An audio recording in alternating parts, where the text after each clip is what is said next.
আজকে আমরা লিস্টের বিষয়গুলো দেখব। আমরা লিস্ট কিভাবে অ্যাকচুয়ালি বানাতে পারি। চলুন শুরু করি। এখানে দেখুন, লিস্ট নেওয়ার জন্য আমরা আজকে যেহেতু আনঅর্ডার লিস্ট দেখব, এখানে লিস্টের বিভিন্ন আপনি অর্ডার লিস্ট, আনঅর্ডার লিস্ট আপনি করতে পারেন।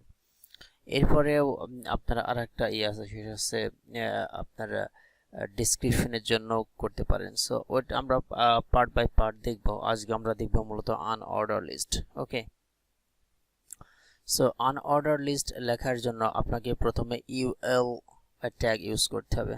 ওকে, ইউএল আমরা স্টার্ট করলাম অ্যান্ড ক্লোজ করলাম। এর ভিতরেই মূলত আমাদের লিস্টগুলো থাকবে। এই লিস্টের ভিতরে ধরেন যে আমি দিতে পারি লিস্ট 1। এইভাবে আমরা বেশ কিছু কপি করে নিই। সো এখানে আমি এইগুলো চেঞ্জ করে দিই, 3, 4 and 5। আমরা 5টা লিস্ট নিলাম, রাইট? সো আমরা সেভ করি, আগে দেখি যে লিস্টগুলো কেমন actually, right? Save and then আমরা যদি রিফ্রেশ করি, দেখুন আমাদের লিস্টগুলো কিন্তু চলে এসেছে। সো এইভাবে আপনি যত ইচ্ছা আপনি সবগুলো কিন্তু অ্যাড করতে পারেন। এখন একটা জিনিস দেখুন, এখানে লিস্ট আছে কিন্তু এই লিস্টগুলো সব সিরিয়ালি রয়েছে। এখন চিন্তা করুন, এখানে এই যে লিস্ট 2 আন্ডারে আমি চাই যে আরো 2টা লিস্ট থাকুক। বুঝছেন বিষয়টা? এখানে ধরেন যে আমি 2 নাম্বারটা আমি কালার করে দিলাম। আচ্ছা, এটা জাস্ট কালার লিখলাম, সেভ করলাম অ্যান্ড দেন রিফ্রেশ করলাম। এই যে দেখুন 2 নাম্বারে কিন্তু কালার এসছে। সো আমরা চাই যে কালারের আন্ডারে আরো 2-3টা কালার আমরা অ্যাড করব। এটা কিভাবে অ্যাড করব? এই যে এলআই, এই এলআই এর ভিতরে একটা জিনিস দেখুন, আমরা কিন্তু এই যে এখন কিন্তু নরমাল রয়েছে, রাইট? আমি কালারের পরে একটা এন্টার দিয়ে জাস্ট আলাদা করলাম। আপনি এক লাইনে রাখলেও কিন্তু পারবেন, আমি জাস্ট আলাদা করলাম আপনাদের বোঝার সুবিধার্থে। ওকে, সো এখানে আমরা আরেকটা ইউএল নিব।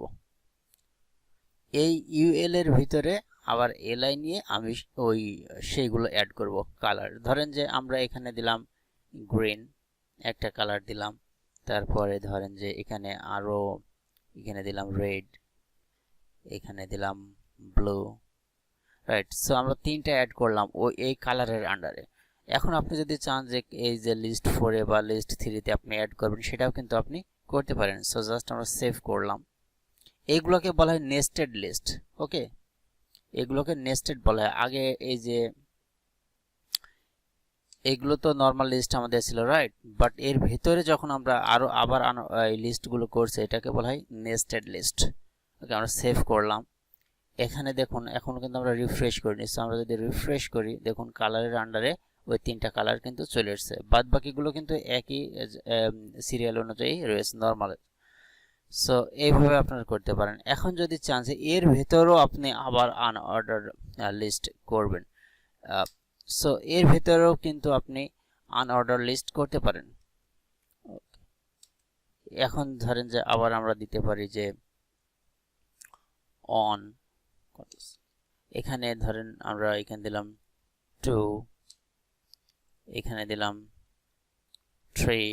সো জাস্ট সেভ করলাম, রিফ্রেশ করি। এই যে দেখুন গ্রিনের আন্ডারে আবার 3টা চলে আসছে। সো কালারের আন্ডারে আছে 3টা গ্রিন, এই যে একটা গ্রিন, রেড, ব্লু। কিন্তু আমরা গ্রিনের আন্ডারে আবার 3টা অ্যাড করেছি। সো এই যে গ্রিনের আন্ডারে আমরা 3টা অ্যাড করেছি। সো এইভাবে কিন্তু আপনারা বিষয়গুলো করতে পারেন। এখন যদি চান যে এর ভিতরে আবার অ্যাড করবেন তো পারেন। আবার যদি এখানে ধরেন এগুলো রাখলেন, আবার এখানে লিস্টগুলো অ্যাড করবেন নেস্টেড ভাবে, সো ওইগুলোও কিন্তু পারেন। তো জাস্ট আমি দেখাই রাখলাম বিষয়টা, কারণ এই নেস্টেড লিস্টগুলো বোঝা কিন্তু খুব ইম্পর্টেন্ট। আমাদের যখন আমরা মেনুগুলো করব, তখন কিন্তু আমাদের এই নেস্টেড লিস্টগুলো আমাদের লাগবে মেনু করার সময়। সো জাস্ট আমি দেখাই রাখলাম, একটু প্র্যাকটিস করবেন এবং একটু বুঝবেন, আর না বুঝলে নিশ্চয়ই কমেন্ট করবেন। আচ্ছা, সো আমরা আগের মানে পূর্বের অবস্থায় আমরা ফিরে আসলাম। জাস্ট আমাদের যেমন ছিল অ্যাকচুয়ালি অ্যাট ফার্স্ট, আমরা এটাকে লিস্ট 2 করে দিই, সেভ করি, রিফ্রেশ করি। এই যে এটা চলে আসছে। এখন এখানে একটা জিনিস দেখুন, এই যে লেফট সাইডে বুলেট রয়েছে, রাইট, এইটা কিন্তু ডিস্ক, বুঝছেন? সো এখন আমরা এগুলো কিন্তু চেঞ্জ করতে পারি, ইচ্ছা করলে এই যে এটা আমরা স্কোয়ার করে দিতে পারি, এটা আমরা ধরেন যে আমরা সার্কেল করতে পারি, আমরা আবার নানও করে দিতে পারি। সো চলুন এই বিষয়গুলো আমরা দেখি। এটা করার জন্য আমি আলাদাভাবে এখানে আমি একটা স্টাইল নিয়ে নিলাম। আচ্ছা, এটা আপনারা জানেন। সো আমি এই ইউএল কে এখন আমি ধরব। ওকে, এখন এই ইউএল কে আমি সব লিস্ট, আর এটা যেহেতু এলআই এর ভিতরে আছে আমি জাস্ট এলআই কেই ধরি।